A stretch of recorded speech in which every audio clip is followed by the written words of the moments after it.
한 주간 쏟아지는 옥천 소식들을 모아 포인트를 짚어서 해석하는 코너 뷰포인트 시작합니다.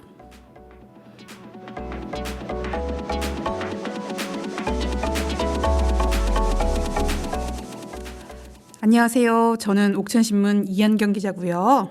저는 옥천 FM 공동체 라디오 이혜수 PD입니다. 처음부터 노래가 저에게 배적이 됐어요. 네, 한번 시작해 주시죠. 까치까치 설날은 어저께고요. 우리 설날은 오늘이래요.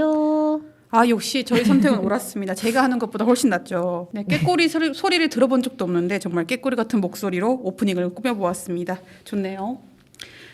청취자, 시청자 그리고 주민 여러분 모두 해피 명절 잘 보내셨는지 모르겠습니다. 눈치 빠르신 분들은 느끼셨겠지만 오늘 특별히 오프닝을 동요로 시작한 것은 오늘의 주제와도 아주 깊은 연관이 있어서겠죠. 방금 부른 동요는 설날이라는 곡인데요. 우리나라 4대 동요 작곡가로 거론되는 윤극영님이 만든 노래라고 합니다.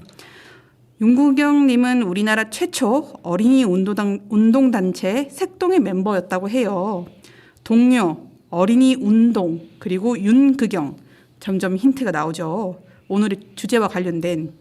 여기까지 이야기했을 때 혜수 PD님 오늘의 주제 무엇인지 감이 오실까요? 아유, 그럼요. 유명한 분이시죠. 정순철 선생님과 관련된 이야기군요. 네, 오늘의 뷰포인트에서는 옥천군 청산면 출신 정순철 선생님에 대해서 이야기해 보려고 합니다. 역시 옥천 출신답게 쉽게 정답을 맞추셨네요. 그 전에 앞서서 언급됐던 색동회라는 조직이 어떤 조직인지 한번 살펴보고 가야 할 것 같은데요. 혜수 PD님. 네, 색동회는 어린이 문화운동, 어린이 인권운동인 소년운동을 전개한 우리나라 최초의 어린이 운동 단체입니다. 1923년 3월 16일에 발족하고 5월 1일에 창립했다고 하는데요. 창립준비회에는 방정환 선생님, 강영호 선생님, 손진태 선생님, 고한응, 조준기, 진장섭, 정병기 선생님들, 그리고 오늘 이야기하고 있는 정순철 선생님이 함께 했어요. 1921년에 방정환 선생님을 주축으로 천도교 소년회가 창립되었고 1922년 5월 1일에 어린이날이 제정되는 등 활동이 진행되긴 했지만 본격적인 운동은 색동회에서 시작됐다고 해요. 1923년 매월 5월 1일을 어린이날로 확대하고 정착시켜서 어린이 운동을 활발히 진행했고요. 같은 해 7월 23일에는 아동문제 강연회, 아동예술 강습회 등을 개최하고 1924년 어린이날에는 이제 가극 공연, 강연회, 동화회, 동요회, 민속 공연 등 행사를 진행을 하기도 했어요. 1928년 10월 2일에는 색동회와 어린이사회 공동 주최로 세계 아동예술 전람회를 개최하기도 했는데요. 1957년에 대한민국 어린이 현장 선포에도 앞장섰습니다. 예, 옥천 주민들에게는 정순철 선생님이 굉장히 익숙하실 거예요. 뭐 지금 K-팝이다, 걸스 힙합이다, 뭐 스거파, 수우파 등등 문화가 어린이 청소년 문화로 거의 자리 잡고 있어서 동요가 점점 설 자리가 좁아지고 있는 게 사실이지만 그렇기 때문에 뭐 합창단이나 동요제 이런 것들 점점 찾아보기가 어려워지고 있지만 우리 옥천 인구 5만 단위 옥천에서는 매년 동요제를 열고 있습니다. 그죠? 네. 정순철 선생님을 지역 후배들이 기리는 방식으로 짝짝꿍 동요제를 열고 있습니다. 정순철 선생을 동요 작곡가로만 알고 계신 분들은 오늘 이 방송 뷰포인트를 통해서 한층 더 깊이 선생님을 이해할 수 있는 시간을 됐으면 좋겠어요. 그래서 지금 이제 얘기해야 될 게 정순철 선생님은 그 동요라는 그런 형식과 방식을 가져와서 어린이들에게 향유할 수 있는 문화를 만들어 주었고 동요 속의 메시지를 담아서 어린이를 위로하고 격려했던 어린이 운동가라는 부분부터 조명을 해볼 필요가 있을 것 같습니다. 네. 자, 방송 준비하면서 제가 국어사전 되게 많이 찾아봤어요. 이번 준비를 하면서. 표준국어 대사전에 어린이를 먼저 찾아봤습니다. 그 사전적 정의가 어린 아이를 대접하거나 격식을 갖추어 이르는 말이라고 되어 있더라고요. 그러니까 여기서 중요한 포인트는 어린이라는 말 자체가 격어라는 부분이에요. 어원도 찾아봤는데요. 근데 처음부터 어린이라는 말이 격어는 아니었었어요. 어린이라는 말의 어원을 찾아서 국립국어원에 정리된 내용을 좀 가지고 와봤습니다. 어리다라는 말에서 왔는데 어리다라는 말은 처음에는 어리석다는 의미를 가지고 있었다고 해요. 이게 중세 국어로 넘어오면서 나이가 적다는 의미로 변화했다고 하고요. 어린이라는 관형사와 이라는 명사가 합쳐져서 어린이가 됐다고 하네요. 그러니까 나이가 적다라는 의미가 있겠죠. 그런데 아까 혜수 PD가 설명했다시피 1920년 소파 방정환 선생님과 어린이 운동가들이 유년과 소년을 대접하고 남녀 유소년을 다 함께 부르는 말로 어린이라는 말을 새롭게 쓰기 시작하면서 원래 의미에는 없었던 높임의 뜻이 강조돼 오늘날까지 이르게 됐다고 합니다. 어린이, 이 말에서 뜻과 어원에서 두 가지 의미를 저는 좀 읽었습니다. 먼저 나이가 어린 사람을 높여 부르는 말 자체가 없었다. 그전에는. 그 말인즉슨 어린 사람들이 당당한 사회 구성원으로서 존중을 받았을까? 그러지 못했을 것 같다. 이런 의미가 하나 있을 것 같고요. 1920년에 드디어 어린이라는 말이 격어가 됐다는 것은 어린 사람을 사회 구성원으로 존중해야 한다고 공감대가 모아졌던 그런 역사가 이 땅에서는 100년 정도밖에 되지 않는다. 저는 이렇게 두 가지 의미를 읽어냈습니다. 그러고 보니까 스스로에게 반성이 좀 됐습니다. 왜냐하면 저도 너무나 자연스럽게 다정한 애정 표현으로 우리 아이들이라는 표현을 정말 많이 쓰고 있거든요. 네. 뭐 특히 학교 문제나 교육 문제 취재하고 할 때 취재원들이랑 이런 우리 아이들이란 말을 굉장히 많이 써요. 심지어 학교 현장에 있는 선생님들도 우리 아이들이란 말을 되게 많이 쓰거든요. 근데 아이라는 말은 그 말 자체에서 나보다 어린 존재를 이렇게 낮춰 부르는 이런 의미가 포함되어 있지 않았을까라고 반성을 하면서 일부러라도 어린이라는 말을 입에 붙게 좀 만들어야 되지 않을까라는 생각이 들었고요. 이런 생각들이 꼬리에 꼬리를 물고 가다 보니까 옥천은 지금 아동 친화 도시로 되어 있는데 네. 아동 친화 도시라 부르는 게 맞을까? 어린이 친화 도시라 부르는 게 맞을까? 이런 생각까지 들더라고요. 혜수 PD님 어떻게 생각하세요? 지금 말씀하신 의미를 생각을 하면 어린이 친화도시가 더 어린이들을 존중하는 그런 표현 방식이 될 수 있을 것 같아요. 그죠. 한번 고민을 해봤으면 좋겠습니다. 네. 이야기가 잠깐 옆으로 샜는데 다시 돌아와서 어린이라는 말을 만든 어린이 운동가들은 앞서 말씀드렸던 색동의 멤버들, 그러니까 방정환 선생님, 김기전 선생님, 정순철 선생님 이런 분들이 계셨는데 이런 분들이 어린이라는 말 자체를 만든 이유는 결국에는 이런 거를 전달하고 싶어서이지 않았을까 싶어요.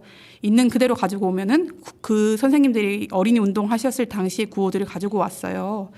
첫째, 어린이를 인격적으로 대하라. 둘째, 만 14세 이하의 노동을 폐지하라. 셋째, 배우고 놀 수 있는 환경을 만들어라. 이런 내용들이 가득 담겨 있는 소년운동의 선언이라는 걸 발표하셨다고 합니다. 이 발표가 굉장히 시기적으로 앞서요. 지금 유엔에서 어린이 권리 선언을 했었는데 이 권리 선언보다 한 해 앞서서 소년운동 선언을 하셨다고 해요.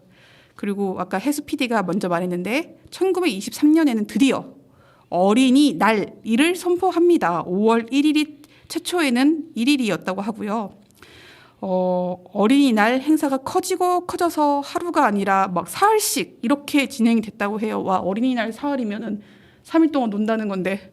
아, 네. 어른인 제가 설레네요. 그러게요. 그렇게 정착한 것이 오늘날 어린이날 5월 5일 어린이날이라고 합니다. 색동에는 어린이라는 아동 잡지도 발간을 했다고 합니다. 어린이 운동을 이어가기 위해서 잡지라는 또 형태를 가지고 온 건데요. 정순철 선생님의 동료 짝짝꿍은 이 잡지 어린이에 실렸다고 합니다. 정순철 선생님뿐만 아니라 윤극영 선생님의 반달, 박태준 선생님의 오빠 생각, 홍남파 선생님의 고향의 봄 같은 아주 주옥 같은 동료들이 이 잡지에 실렸다고 합니다. 여러분 잡지가 이렇게 중요한 매체입니다. 1920년대, 30년대 동료 황금기를 이룰 수 있게 만든 게 잡지의 힘이었고 어린이 운동가들의 힘이었는데 동료 반달 가사 혹시 해수 PD님이 알고 계실까요? 아, 그럼요. 이거 어릴 때 진짜 많이 하고 노는 놀이에도 항상 쓰이는 가사예요. 손놀이라고 하나요? 손놀이? 손놀이라고 하면 될 것 같아요. 가사가 어떻게 되나요?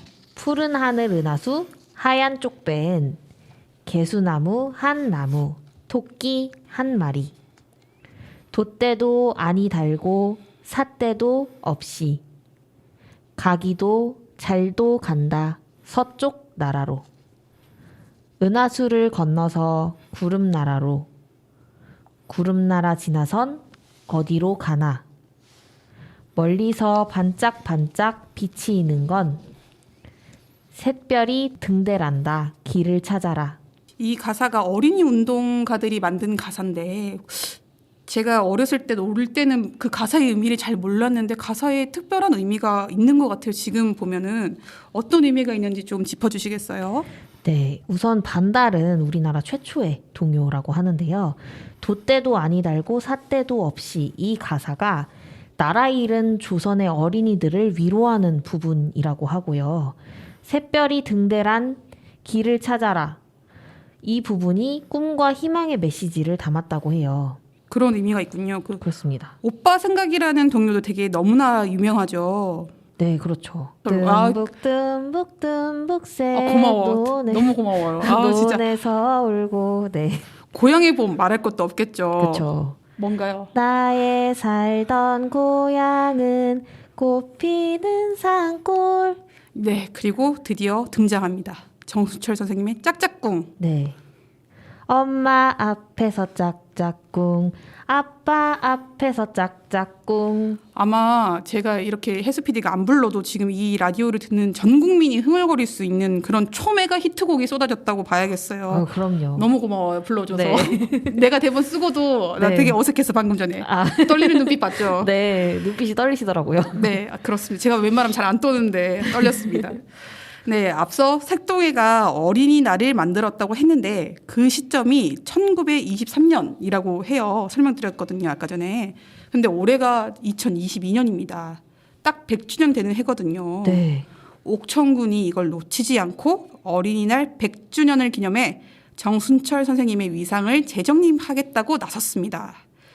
연구 용역비 줘서 정순철 선생 기림 사업을 옥천에서 어떻게 더 해볼 수 있을까 이런 연구를 하겠다고 합니다. 네. 정순철 선생님의 위상을 재정립할 때 아주 여러 각도에서 평가를 좀 해야 합니다.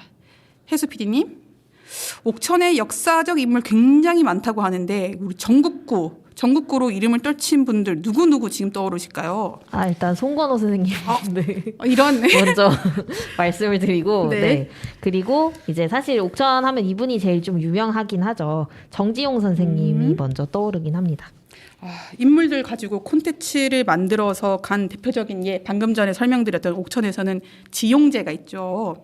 30년 넘게 축제 이어가고 있고요. 올해 5년 연속 충청북도 최우수 축제로 또 선정이 됐다고 합니다. 자리 잡았다는 얘기거든요. 해설 PD님, 오늘 제가 질문이 많네요. 지용제 어디서 열고 있을까요? 지금 구읍에서 열고 있죠. 정지용 생가가 구읍에 위치해서 구읍 일원으로 좀 이전을 해서 여는 걸로 알고 있습니다. 네, 구읍에서 지용제가 열리고 있는데 그 옥천읍은 사실 생활권으로 분류하자면 옥천읍, 동이면, 이원면, 군서면, 군북면이 하나의 그 생활권으로 지금 묶고 있어요. 그 행정에서. 근데 이렇게 옥천읍 생활권을 관통하는 문화 콘텐츠가 정지용 선생님이다라고 볼 수가 있습니다.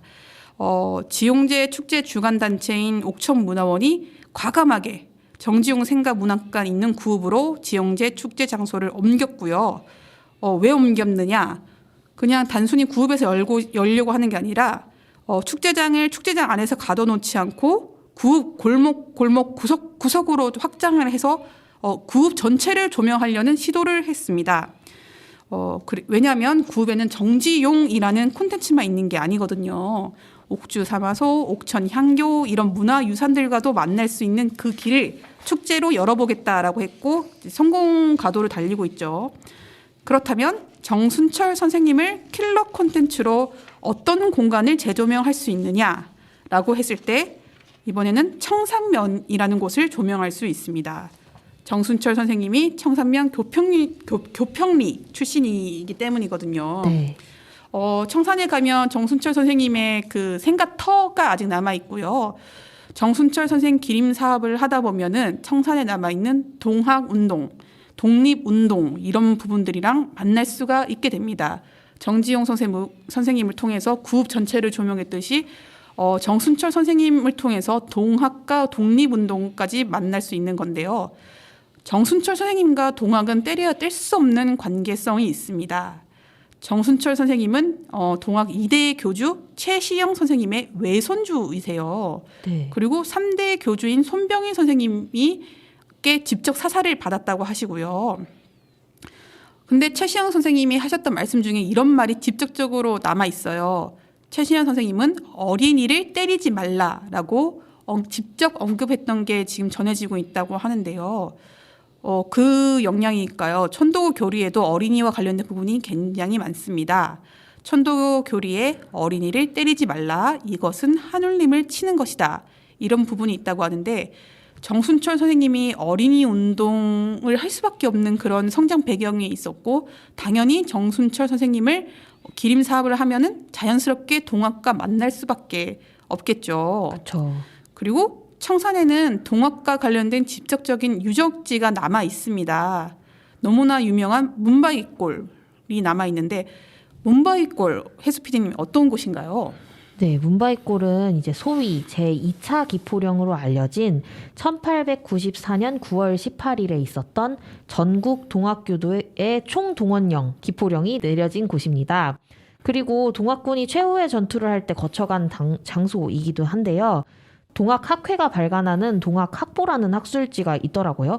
거기에 이제 경희대학교 후마니타스 칼리직 이명진 교수가 이 동학학보에 쓴 글이 있는데요. 옥천 지역 동학농민혁명의 전개와 청산기포의 의의라는 제목의 글이 있었어요. 1894년 9월 18일 청산기포의 의의를 거기서는 다음과 같이 서술하고 있는데요. 첫째, 동학농민혁명 전국화. 둘째, 똑같은 구호와 이상사회를 향한 목표를 가지고 진행된 혁명성. 셋째, 동학 조직의 일원화된 지휘체계의 확인. 넷째, 전국 동학도의 통합성. 이렇게 표현을 할 정도로 총동원령을 내린 문바위골의 의미를 좀 의미 깊게 보는 것 같더라고요. 네, 이런 그 유적지를 같이 살릴 필요가 있는 거죠. 김대중 군수께서 작년에 짝짝꿍 동료제 자리에서 직접적으로 언급하신 약속이 있어요. 동료제, 짝짝꿍 동료제를 정순철 선생님이 태어나신 청산으로 옮기겠다. 이런 말씀을 하셨습니다. 근데 지금 뭐 당장 옮길 수가 없어요. 왜냐하면 동료제를 열 수 있는 문화적 인프라가 시설들이 없습니다. 그렇기 때문에 군수의 이 말에는 청산에 동료제를 열 수 있는 시설까지 만들겠다. 이렇게까지 해석을 할 수 있습니다. 작년에 옥천군은 청산 청성 생활 SOC 사업을 확보해서 청산에 이제 목욕탕도 들어가고 도서관도 짓고 이렇게 됩니다. 근데 목욕탕과 도서관은 지금 살고 계신 주민들의 삶의 질을 대폭 높여주는 그런 시설이 되겠죠. 동료제가 들어간다는 것은 이제 문화시설을 넣겠다는 의미가 있습니다. 결과적으로 면 단위 정주 여건을 개선하겠다는 옥천군의 의지를 보여준 상황이에요. 교육, 문화 이런 이 부분은 젊은 층 청년들이 정주 여건 따질 때 무조건 세 손가락 안에 꼽히는 분야예요.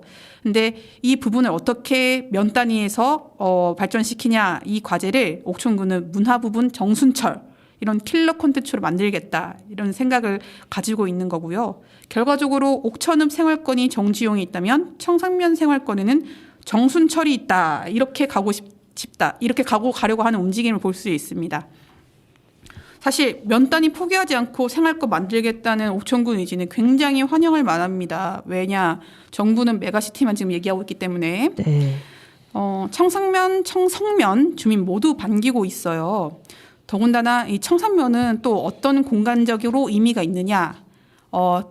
작년에 새롭게 조명된 공간적 의미가 있습니다. 그 대한민국의 정책과 예산이 사실은 행정구역을 벗어나지 못하고 그 틀에 맞춰서 만들어지고 집행되고 있어요. 그 옥천군 예산은 옥천군 안에서만 쓰고 있다. 그렇게 보면 되는데요. 네. 청산면은 작년에 중획도시로 이게 재조명되고 있습니다. 이게 무슨 의미냐? 보은군, 청산면 주변에 보은군 마로면이 있고 영동군 용상면이 있어요. 근데 그 행정구역을 넘어서 보은 주민, 영동 주민들도 청산면에 만들어 놓은 그 정주 여건 시설들을 마음껏 사용할 수 있도록 그렇게 만들겠다. 는 지금 공간적 재조명이 되고 있거든요. 행정구역은 말 그대로 행정 편의상 그냥 그어놓은 거고 사실 그 지역은 주민들은 이미 행정구역을 넘어서 같이 생활하고 있었어요. 근데 이제 각종 정책들이 이제 누구의 예산을 쓸 것이냐 이런 되게 예민한 부분, 행정에서의 예민한 부분이 있어가지고 약간 그 지역들이 막 방치되다시피 했었는데 이제 생활 권역이라는 말로 묶어가지고 예산 집행과 사업을 발굴하겠다 이런 그 뭔가 의도 읽을 수가 있고 이 사례가 정말 좋은 선례가 돼야 된다면서 행정안전부도 정말 주목을 하고 있는 지역입니다. 근데 주의할 게 좀 있을 것 같아요. 이번 정순철 선생님 그 재정립 그 상황에서 정순철 선생님께서 궁극적으로 하신 일은 뭐다? 어린이 권리 증진 운동. 네, 그렇습니다. 정순철 선생님의 그 뜻을 기리는 게 이 기림 사업에서 가장 중요한 것이 아닐까. 자칫 정순철 선생님의 이름을 빌려다가 뭐 상업화, 산업화 이런 것만 하려고 하는 게 아닐까 좀 경계를 해야 한다고 봅니다. 정순철 선생님의 위상을 재정립하고 옥천에서 그 뜻을 정말로 기리고자 한다면 아동 친화도시 옥천 제대로 만들어 가야 한다고 보고요. 어린이날 진짜 전국 모든 어린이들이 옥천 어린이들 부러워할 만큼 대잔치 열어야 한다고 저는 이렇게 보고 있습니다. 네, 잠깐 얘기하고 싶은 게 있는데요. 네. 저희 이번 어린이날을 맞아서 어린이 주간을 하려고 해요. 아, 라디오에서요? 네. 세상에 이런 깨알 같은 홍보를. 네, 그럼요. 이미 이제 정순철 짝짝꿍 동요제 하시는 조원경 선생님, 조정아 선생님께도 말씀을 드려놨었는데요. 네네네. 어린이 주간에는 이제 어린이들이 더 많이 참여하고 어린이들과 관련된 이야기들을 함께 하는 그런 코너들을 주민들과도 조금 협조를 구해서 같이 네. 만들어 보면 어떨까 이런 생각이 듭니다. 어린이 주간 때는 또 어린이 특집 뷰포인트를 또 준비를 해야겠군요. 그럼요. 우리도 준비하면 좋을 것 같습니다. 그 말을 하고 싶었구나. 네. 알겠습니다. 준비하도록 하겠습니다. 5월 금방 온다. 네.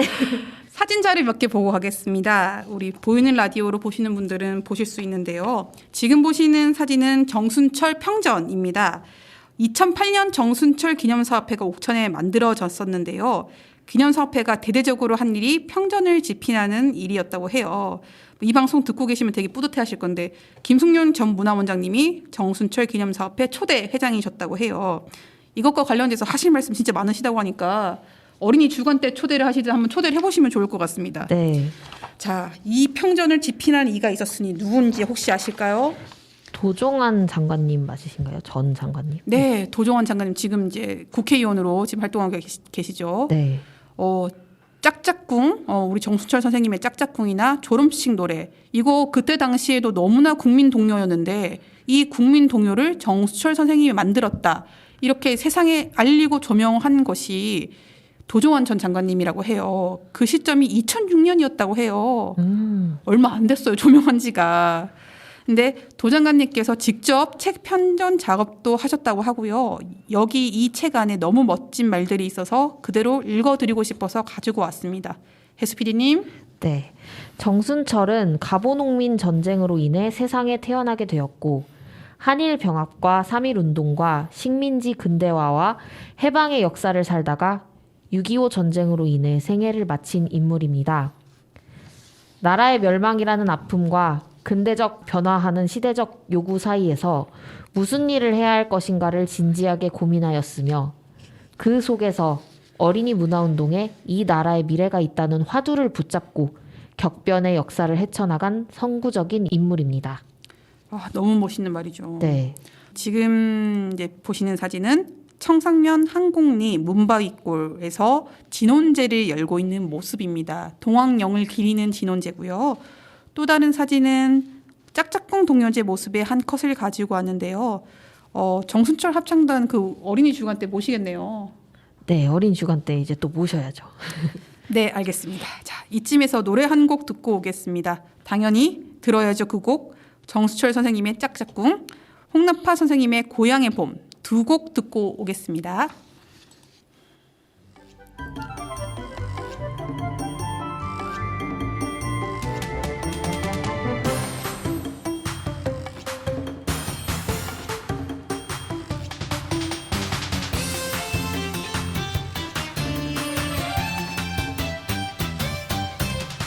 엄마 앞에서 짝짝꿍 아빠 앞에서 짝짝꿍 엄마 한숨은 잠자고 아빠 둘셋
동요는 어린이가 불러야지 파급력이 엄청나네요. 그럼요.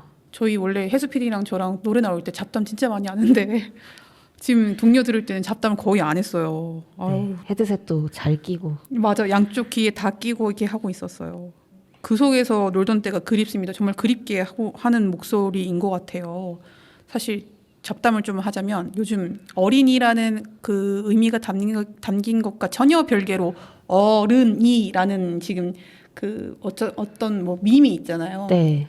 되게 어른이 되게 두려워하는 어른들이 어른이라는 표현을 지금 쓰고 있는 것 같은데 그게 지금 이 동요 들으면서 왜 갑자기 생각나는지는 모르겠는데 어린 시절로 돌아가고 싶다라는 그런 그리움이 막 솟구치면서 뭔가 이런 생각이 났던 것 같아요.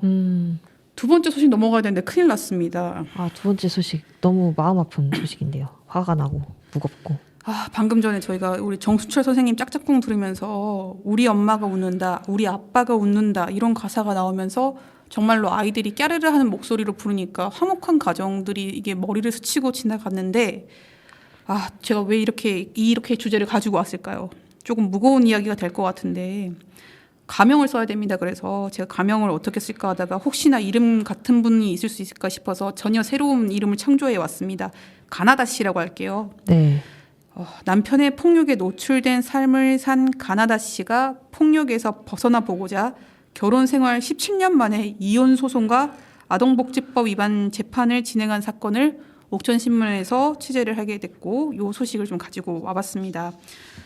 전혀 웃을 수 없는 가정의 이야기여서 간단하게 그 사건이 어떤 사건이었는지 요약을 좀 해드릴게요. 그 가나다 씨 주장에 따르면은 결혼할 때부터 폭력성을 보인 남편이 있었고요. 언어적 폭력, 신체적 폭력 당하면서 살았다고 주장을 하고 있습니다. 10대 자녀들에게도 손찌검을 했다고 주장을 하고 있고요. 아버지의 직접적인 폭행이 아니었더라도 어머니가 아버지에게 잔인하게 맞고 있는 상황을 자녀들이 여러 차례 목격하면서 학대를 받았다고 합니다. 이달이 있었던 아동복지법, 이달이 아니겠네요. 전달에 있었던 아동복지법 위반 재판에서 확인된 가해자의 폭행건만 설명을 드리겠습니다. 2019년 7월에 있었던 일인데 서산 바닷가 근처에서 친척들과 외식을 하던 중 남편이 가나다 씨 머리를 소주병으로 폭행한 상황을 자녀들이 목격을 했다고 합니다. 2020년 6월에는 남편이 가나다 씨의 머리와 다리를 선풍기로 폭행한 것을 자녀들이 목격했다고 합니다. 2021년 1월에는 술을 마신 상태로 그 자녀 한 명을 화물차에 태워서 위협적인 고개 운전을 하면서 공포심을 줬다고 합니다. 가나다 씨랑 그 10대 자녀 2명이 주장하는 남편, 아버지의 폭행 기간은 거의 17년 가까이, 그러니까 가나다 씨의 결혼 생활 전 기간에 해당이 됩니다. 얼마나 잔인한 가정폭력이 있었는지 그 이야기를 이번 뷰포인트에서 하려고 하는 게 아니라 이번 시간에는 17년간 폭력에 노출됐던 여성이 그리고 10대 자녀들이 왜 일찍이 발견되지 못했고 고통 속에 머물러야 했는지 그 이야기를 좀 하고 싶습니다. 결론부터 말씀드리겠습니다. 법과 제도가 이들을 보호해주지 못했습니다. 이렇게 말씀드리고 싶고요. 제가 확인한 경찰 신고 기록은 2020년 6월 것까지밖에 그 서류상으로 확인을 못했어요. 폭행건. 근데 가나다 씨 말에 따르면 뭐 폭행 사건이 여러 차례 있었던 만큼 여러 차례 경찰들이 다녀갔다고 해요. 직접적인 사건이 아니더라도 경찰에 신고한 사건이 아니더라도 자녀 중에 한 명이 학교에 이 상황을 참다 못해 알렸고요. 가나다 씨는 그 학교에 불려갔다고 해요. 그런데 결과적으로 가나다 씨와 10대 자녀 2명은 안전해지지 못했습니다. 혜수 PD님에게 집이란 어떤 의미인가요? 집이란 그래도 내가 제일 쉬고 싶을 때 쉴 수 있는 곳, 그리고 어떻게 보면 가장 최초의 공동체이자 울타리 같은 그런 곳이죠. 그런데 가나다 씨랑 우리 10대 자녀 2명에게는 그들에게 집은 남편이, 아버지가 언제 또 폭행을 휘두를까 눈치를 봐야 하는 공간이었고 불안에 떨어야 하는 공간이었고 아까 쉼이라고 말씀하셨는데 쉴 수 없는 곳이었습니다. 폭행죄는 반의사 불벌죄를 원칙으로 하고 있습니다. 반의사 불벌죄 어떤 의미일까요? 네, 피해자가 가해자의 처벌을 원하지 않는다는 의사를 표시하면 처벌할 수 없는 범죄라고 합니다. 형법상 반의사 불법죄로 규정된 범죄에 단순 존속 폭행죄, 과실치상죄, 단순 존속 협박죄, 명예훼손죄 및 출판물 등에 의한 명예훼손죄 등이 있다고 합니다. 피해자의 의사와 관계없이 검사는 공소를 제기할 수 있지만 그 후 피해자가 처벌을 원하지 않는다는 의사를 표시하거나 처벌의 의사 표시를 철회한 경우에는 공소 기각의 판결을 선고해야 한다고 합니다. 일단 고소를 취소하면 다시 고소할 수 없다고 하는데요. 참고로 공소란 검사가 형사사건에 대해 법원에 재판을 청구하는 것을 의미합니다. 네, 폭행 자체가 반의사 불벌죄다 보니까 신고받고 현장에 출동한 경찰은 이 물음을 우리 피해자들에게 던지지 않을까 추측을 해봅니다. 가해자 체포 원하십니까? 가해자 처벌 원하십니까? 가나다 씨도 경찰에 신고되면 사실 남편이 폭력성이 더 커진다고 해요. 후폭풍이 더 두려웠었다고 얘기를 하고요. 그래서 이런 질문을 받을 때마다 사건화하지 않겠다, 처벌하지 않겠다 이런 말들을 했다고 합니다. 자녀분 일로 학교에 불려가셨을 때도 제발 모른 척 해달라. 애들 아빠가 알면 진짜 큰일 난다. 이런 식으로 대처를 하셨다고 해요. 전문가들은 이런 법 집행 과정 자체가 가정폭력을 과연 줄일 수 있을까 의문을 제기하고 있고요. 이런 과정 자체가 가정폭력을 결과적으로 줄일 수 없는 이유 중에 아주 큰 부분이라고 지적을 하고 있습니다. 제가 국회 입법조사처 자료를 가지고 왔는데요. 네. 미국 가정폭력 의무체포 제도의 피해자 보호 함의 및 시사점이라는 보고서를 보면 미국에 50개 주가 있는데 그중 23개 주에서 의무체포 제도를 도입하고 시행하고 있다고 합니다. 의무체포가 뭐냐? 가정폭력 현장에 출동한 경찰이 가해자를 정확하게 식별하고 반드시 체포하도록 하는 제도입니다. 체포 원해요? 처벌 원해요? 이런 질문을 할 필요도 없고요. 해서도 안 된다고 합니다. 가해자가 체포되면 어떻게 되냐? 일단 피해자와 가해자가 분리되니까 당장 안전이 확보가 됩니다. 여기서부터 한국과 미국이 큰 차이가 나는 거예요. 미국이 처음부터 의무체포 제도를 도입했느냐? 아니래요. 그럼 왜 법과 제도를 재정비해서 의무체포 제도를 도입했느냐? 그 이야기는 보고서에서 이렇게 설명합니다. 혜수 PD님이 한번 읽어주시겠어요? 네. 의무체포제도는 미국에서도 오랜 기간 동안 범죄로 여겨지지 않았던 가정폭력을 범죄로 인식하게 하는 의식 개선에 일조했다는 평가를 받고 있다.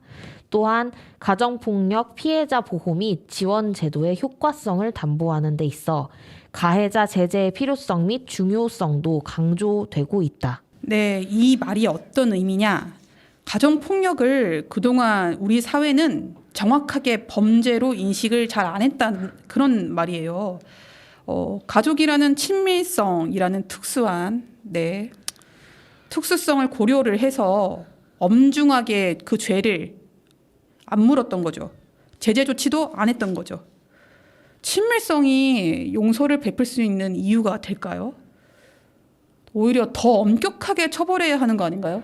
저는 이제 지금 이런 제도나 법이 가정폭력을 막지 못한 것이 아니고 막지 않고 있다는 생각이 들어요. 왜냐하면 피해자한테 반의사 불벌죄, 오히려 피해자가 피해를 당할수록 그렇게 얘기하기가 더 어려운 심리적 상태가 되는 게 너무나 당연하잖아요. 맞습니다. 그런데 피해자를 주눅들게 만들고 지금 처벌을 하지 않고 분리도 해주지 않는 상태에서 피해자가 어떻게 당당하게 처벌해달라라는 요구를 할 수가 있겠습니까? 이거는 그냥 법이 이 가해자의 입장에 오히려 있고 피해자를 보호하지 않고 있다라고 생각이 들어요. 책임을 다하지 못하고 있는 것 네. 같죠. 그 미국처럼 의무체포 제도를 도입을 안 하고 있는 한국도 역시 마찬가지로 사회적 분위기가 가정폭력을 뭔가 범죄로 인식하지 않아요. 가족의 문제, 개인의 문제 이렇게 두는 경우가 있고 그렇기 때문에 뭔가 이게 처벌이 안 되고 있다고 합니다. 그래서 결과적으로 어떠한 상황이 만들어졌느냐. 여성가족부에서 2019년 실시한 가정폭력 실태조사 연구 자료를 가지고 와봤어요. 가정폭력을 경찰에 신고한 비율이 2.3%밖에 안 된다고 해요. 네. 그런데도 불구하고 가정폭력이 일어난 것 중에서 신고를 2.3%밖에 안 했음에도 불구하고 대한민국에서 연간 가정폭력 사건이 20만 건이 신고되고 있다고 합니다. 20만이면 5천 인구 지금 4배에 해당되는 수치이에요. 네. 신고도 잘 안 하고 신고를 해도 반의사 불벌죄다 해서 가정폭력을 강력범죄로 신고도 안 하고 반의사 불벌죄다 해가지고 뭔가 접수도 안 되고 그리고 가정폭력을 강력범죄로 보지 않는 사회 분위기까지 합쳐져서 제대로 된 처벌이 너무나 안 되고 있습니다. 그리고 옥천에 이미 가정 해체 단계에 이른 가정이 이 상황 속에서도 얼마나 될지 정말 저는 가늠이 안 되고 상상조차도 안 됩니다. 그 가정폭력 처벌은 가정폭력 범죄의 처벌 등에 관한 특례법을 근거로 하고 있어요. 혜수 PD님 그 가정폭력법 제정 목적 준비해 오셨죠? 이 법은 가정폭력 범죄의 형사처벌 절차에 관한 특례를 정하고 가정폭력 범죄를 범한 사람에 대하여 환경의 조정과 성행의 교정을 위한 보호 처분을 함으로써 가정폭력 범죄로 파괴된 가정의 평화와 안정을 회복하고 건강한 가정을 가꾸며 피해자와 가족 구성원의 인권을 보호함을 목적으로 한다라고 되어 있습니다.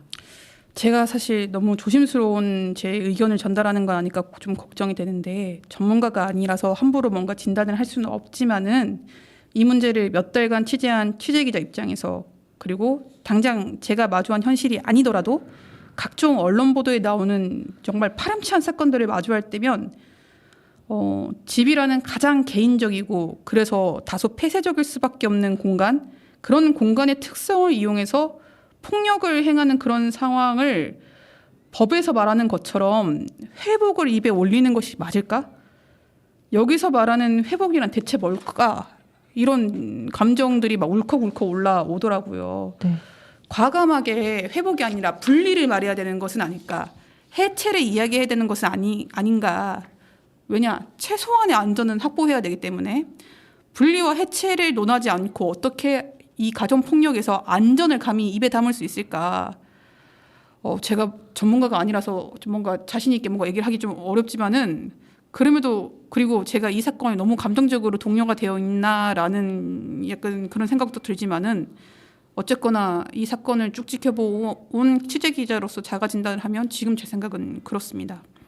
네. 가정이라는 게 존재해야 하는 이유는 어쨌든 그 사람들이 안정적으로 더 평화로운 공동체를 꾸리기 위해서 또 행복한 삶을 위해서 존재를 하는 것이지 가정 자체가 사람보다 먼저가 되고 지켜져야 될 것은 아니라고 생각이 들거든요. 맞습니다. 그 재판부가 폭력을 휘두른 10대 자녀의 아버지에게 아동복지법 위반 혐의로 6개월간 가정 구성원과 100m 이내 접근을 하지 말라. 40시간 가정폭력 재법 예상 강의를 수강을 해라. 6개월간 보호관찰 등을 주문했다고 합니다. 근데 가나다시를 때린 거는 어떻게 됐는지 궁금하시죠? 네. 제가 기록 찾아봤는데 2020년 여름에 옥천경찰서에서 기소 의견으로 검찰에 이 사건을 송치를 했습니다. 여기까지는 확인이 됐는데요. 검찰 기록 찾아보고 법원 기록 찾아봤는데 그 뒤 자료는 제가 찾을 수가 없었어요. 가나다 씨는 그 당시 검찰로부터 전화를 받은 기억이 있으시대요. 강력하게 처벌해 주세요. 그 말 하기까지 17년이 걸렸지만 처벌해달라고 드디어 말씀을 하셨다고 하는데 처벌 결과가 어떻게 됐는지는 뭐 문서로 받는다거나 전화를 받는다거나 하지는 못하셨다고 합니다. 여기서 아까 다시 얘기하자면 법은 회복적 기능을 얘기를 했잖아요. 가정폭력법 관련돼서. 근데 지금 가나다 씨랑 10대 자녀분들이 가장 두려워한 것이 6개월간 접근 금지 처분이라고 합니다. 왜냐? 6개월 뒤에는 마음껏 접근해도 된다는 이야기니까 이 말인즉슨 가정폭력 중에서 강력범죄 사례가 계속 발굴이 되고 이슈가 되면서 이 현행법이 강화됐다고 합니다.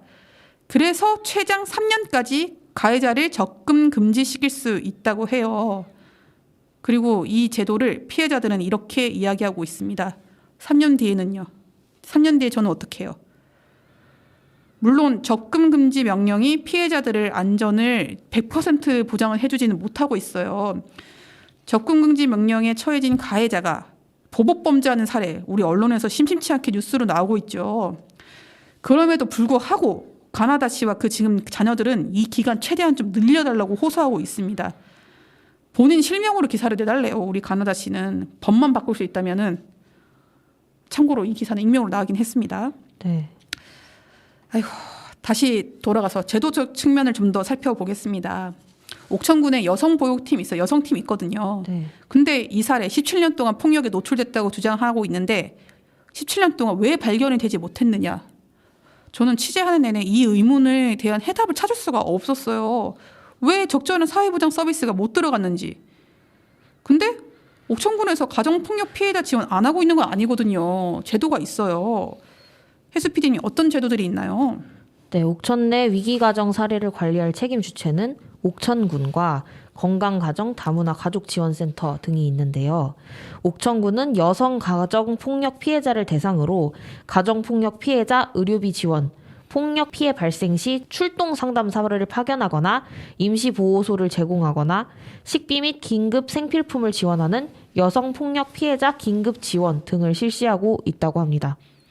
건가다가센터는 군 예산을 지원받아서 가정폭력, 이혼, 극단적 시도 등 위기로 인해 정신적 외상을 경험한 개인 및 가족 상담을 진행하는 사례관리 지원을 하고 있고요. 언어, 문화 차이 등으로 어려움을 겪는 결혼 이주 여성의 자녀 양육 및 한국어 교육 서비스 등을 제공하는 동번역 지원까지 하고 있다고 합니다. 왜냐하면 네. 다문화 가족이 가정폭력 사례가 원체 많다 보니까 피해 여성이 한국어를 못하는 그 결혼 이주 여성이 많아요. 그래서 통번역 서비스가 필요하고 이게 가정 사례의 중요한 부분이라고 해요. 그렇군요. 그런데 2018년부터 지금까지 옥천군에서 이 제도를 집행한 건수가 빵건 0건이라고 해요.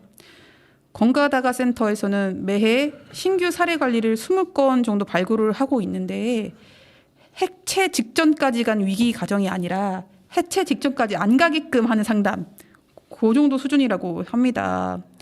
그러니 그 사이에 가나다 씨 같은 사례는 사각지대에서 방치되고 있는 상황이고요. 영동에는 가정폭력, 성폭력 통합상담소가 있습니다. 여기서 이제 옥천 사례도 많이 관리를 하고 계시던 상황인데요. 상담소장님 말씀에 따르면 가정폭력으로 사건 발생했을 때 보호시설, 아까 임시보호소 제공한다고 했죠. 보호시설로 급하게 대피해야 되는 그런 위기 가정 사례가 옥천에서만 매년 20건, 30건 사이로 나오고 있다고 합니다. 우리가 몰랐을 뿐이지 정말 많은 피해 사례가 우리 주변에 있다는 얘기인 거죠. 그런데 옥천군도 할 말은 있다고 해요. 가나다 씨 사례처럼 심각한 가정폭력은 일단 처음 발견하는 게 경찰이에요, 경찰. 네. 신고가 되니까. 그럼 이제 경찰이 이 내용 가지고 좀 업무 협조를 해줘야 되는데 그런 공조 시스템이 잘 안 만들어져 있어서 좀 아쉬운 사례들이 나오고 있다고 합니다. 최근에 그 아동 학대, 아동 폭력 문제 너무나 전국적으로 이슈되고 크게 불거지다 보니까 아동의 안전과 관련돼서는 유관기관 전체가 모이는 회의 체계가 작동하고 있거든요. 경찰은 어떤 일을 하고 옥천군은 어떤 거 하고 학교는 어떤 역할을 하고 봉사단체에서는 또 어떤 거 하고 이렇게 통합 복지망을 이렇게 촘촘하게 깔아놓는 서비스가 아동 학대 부분에서는 들어가고 있는데 네. 가정폭력에 노출된 여성 문제도 이렇게 접근해야 실마리를 풀 수 있지 않을까 그런 생각을 제가 하게 됐고요. 이런 사례가 없을까 찾다가 있더라고요. 이미 있더라고요. 작년에 경기도에서는 부천시와 하남시 두 곳에 가정폭력, 성폭력 공동대응팀을 신설했다고 합니다. 뭐 갑자기 이렇게 만들어진 건 아니고요. 경기도에서. 그에 앞서서 2019년도에 경기도 화성시에서 이미 공동대응팀을 운영한 사례가 있다고 하네요. 이게 공동대응이 어떤 내용이냐? 지자체에서 채용한 상담사, 그리고 지자체에서 채용한 통합사례관리사, 경찰에서 파견한 학대 예방 경찰관이 함께 가정폭력, 성폭력 문제를 공동 대응한다. 이런 내용이고요. 일단 112 신고가 들어오면 경찰이 초기 대응해야 되고요. 그다음에 공동 대응팀에서 사례 회의를 걸쳐서 모니터링, 가정 동행 방문, 복지 서비스 지원 기간 연계 등을 하고 있다고 합니다. 경기도 화성시 사례를 왜 경기도 전역에 확대할 준비를 했을까요? 경기도는 그 네. 이유를 이렇게 밝혔다고 하죠. 혜수 PD님. 경기도가 발표한 보도 자료에는 이렇게 나와 있는데요. 가정폭력, 성폭력이 개인의 문제가 아니라 사회적인 문제임을 인식하고 후유증이 심각한 가정폭력, 성폭력 피해자에 대한 후속 관리를 강화해 폭력 재발을 방지하는 데 목적이 있다. 네, 이렇게 나와 있습니다. 이유가 정말 딱 뻔하죠. 네. 옥천군도 옥천경찰서도 공조 시스템 만들어야 한다고 보고요. 충청북도도 충북경찰청도 이제 정말 참고해야 된다, 이 사례를. 그렇게 저는 보고 있습니다. 우리 자치경찰제가 도입이 됐어요. 치안 강화하겠다 이런 목적이 있거든요. 그리고 공조 시스템 만들어가겠다 이런 목적이 있거든요. 이 가정폭력을 공동 대응하는 게 아마 그 좋은 사례가 되지 않을까 생각이 들고요. 아까 학대 예방 경찰관, 우리 그 현장에서는 APO라고 하면은 우리 더 잘 알 거예요.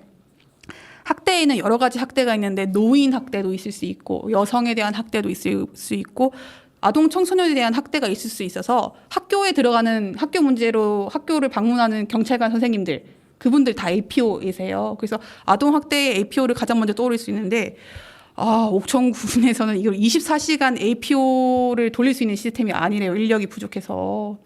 아동 학대 문제가 여성의 폭력의 문제가 언제 어느 시점에 터질지 모르는데 24시간 대기조를 지금 만들어 갈 수가 없어서 진짜 한 분이서 막 저녁 늦게 콜 받고 나가고 이런 경우도 많다고 해요. 인력이 절대적으로 부족한 거죠. 그렇기 때문에 이 공동대응팀은 더 필요한 거예요. 24시간 운영될 수 있는 그 공조 체계를 만들어서 경찰도 사법기관도 우리 행정기관도 이 문제를 좌시하지 않겠다. 이런 태도가 필요한 것 같습니다. 네. 네, 오늘 뷰포인트에서 준비한 자료는 여기까지고요. 뭐 되게 마음 아픈 소식이라서 마음 아픈 소식이지만은 여러 가지 생각을 우리 이웃들이 좀 하고 우리가 목소리를 내주지 않으면은 변화가 안 됩니다. 아까 혜수 PD가 말씀하셨다시피 오랜 기간 동안 그런 폭력에 노출돼 온 사람들은 말하기가 어렵습니다. 심리 치료를 받아야 되는 상황이 훨씬 더 많을 거예요. 그렇기 때문에 이웃들이 목소리를 내주셔야 합니다. 뭔가 복합적으로 고민을 해보시고 목소리를 낼 수 있는 계기가 되길 기대를 해봅니다. 네, 법도 개정이 좀 되어야 될 것 같아요. 그죠? 네. 이번 지방선거에서 옥천군 우리 그 나가시는 정치인들이 좀 잘 들으셨으면 좋겠네요. 이 방송을. 그러니까요. 17년간 있었던 일이 6개월 접근 금지라는 게 말이 되나요? 정말 고민을 많이 하고 있어요. 그 접근 금지를 또 가해자, 직접적인 당사자 가해자뿐만이 아니라 가해자를 선처해달라고 하시는 분들이 찾아오나 봐요. 그분들에게도 적지 않게 스트레스를 받고 가시고요. 제가 이 취재하면서 가장 힘들었던 발언이 10대 자녀 중에 한 명을 만나서 인터뷰했던 상황이었는데요. 그 친구는 학교 가기 전까지는 아버지에 대한 역할이 어떤 역할인지를 전혀 인지하지 못하고 있었다고 해요. 아빠는 늘 술 먹고 소리 지르고 물건 부시고 엄마 때리는 사람으로 알다가 학교를 가니까 친구 아버지들을 보게 되잖아요. 네. 다른 집 친구들 아빠는 안 그러네? 이렇게 상황이 됐던 거예요. 그 상처를 말하는데 듣는 제가 너무 가슴이 떨리는데 그 친구는 너무 덤덤하게 얘기하는 거예요. 그 상황이 더 마음이 좀 내가 같이 이 옥천이라는 동네에서 살고 있는 어른이 한 사람으로서 미안하더라고요. 솔직히 말해서. 그래서 옥천신문에서 정말 크게 이렇게 귀를 열어놓고 크게 보고 다니려고 노력을 하는데 아직도 얼마나 많은 사각지대에 있는 사람들이 많을까 진짜 직접적으로 반성하는 계기가 됐던 취재였습니다. 그리고 우리 아까 용어를 좀 어린이 친화도시로 바꾸자고 했지만 아동 친화도시이지 않습니까? 가정 내가 평온하지 않은데 어떻게 아동 친화도시가 될 수 있겠습니까? 빨리 뭔가 제도 개선을 모색해 주셨으면 좋겠네요. 두 보호자가 아동을 학대하는 상황도 있지만은 여성 학대가 있는 가정에서는 아동 학대는 따라가는 문제입니다. 네. 네, 그 부분을 좀 인지를 해주셨으면 좋겠습니다. 마지막 곡은 사실 그 아름다워라는 곡을 가지고 왔어요. 왜냐하면은 그 우리 피해 여성분과 10대 자녀 두 분께서 자기 부정에 빠지지 않으셨으면 좋겠습니다. 여러분들은 정말로 사랑받아야 될 존재다, 소중한 존재다, 이런 부분에 있어서 응원을 드리고 싶어서 선곡을 해왔습니다.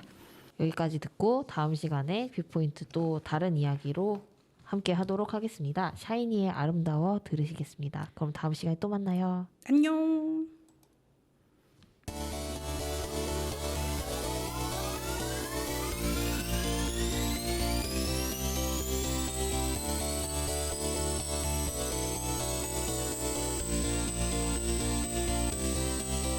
날 놓지 않는 눈빛이 있어 눈물이 살짝 맺혀 아름다워 You're right 그 두 눈 속엔 슬픔도 있어 그게 뭔지 알고 싶어 너의 모든 걸 감싸낼게 입술이 닿는 이 순간 아름다워 네 상처까지도 나에게 줘 아름다워 너의 그 존재가 아름다워 너를 모두 안을게 너의 모든 것 내가 감싸 안을게 너의 모든 걸 You're my girl 알아 어색하던 걸 가까이 더 다가와줘 내 귓가에 다 속삭여줘 너의 얘기를 들을게 아름다워 네 상처까지도 나에게 줘넌 아름다워 내 품에 안기면 다 괜찮아져 아름다워 너 하고 싶은 건 나에게 와줘 아름다워 너의 그 존재가 아름다워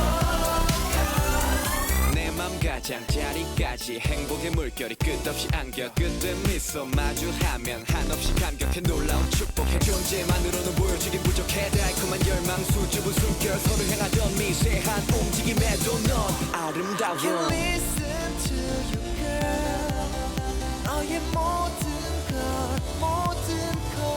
너를 감싸 안을게 너의 모든